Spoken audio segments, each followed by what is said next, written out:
Tulikuletea hapa taarifa ya msemaji wa klabu ya Young Africans Ally Kamwe kuhusiana na kile ambacho kimemkuta usiku wa kuamkia leo.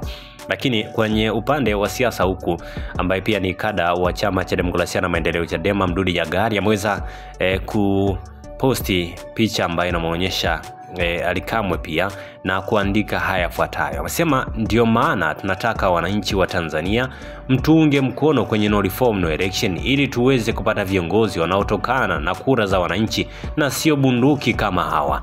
Kwenye nchi ambayo viongozi wa serikali wanapatikana kwa kuchaguliwa kwa kura, huwezi kukuta ujinga huu.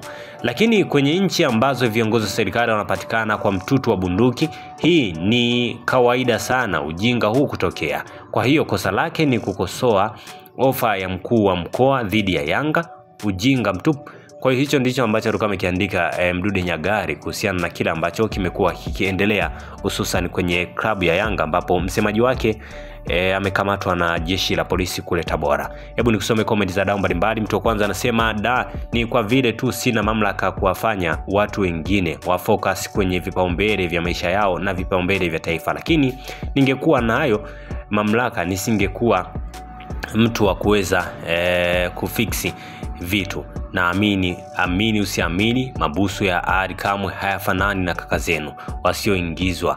Haya, mwingine anasema kwamba focus bro, hizi figisu zitaisha tu. Mwingine anasema sumu ya nyegu, mambo yamezidi kuwaka huko. Mwingine anasema hii serikali haipaswi kuendelea kutawala, mwisho wao umekaribia kuisha.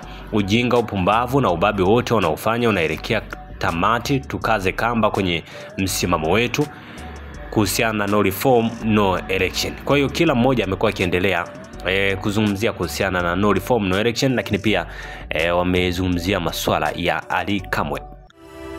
Asante kwa kuifuatilia Baharia TV. Usisahau kulike, kusubscribe, kucomment na kushare.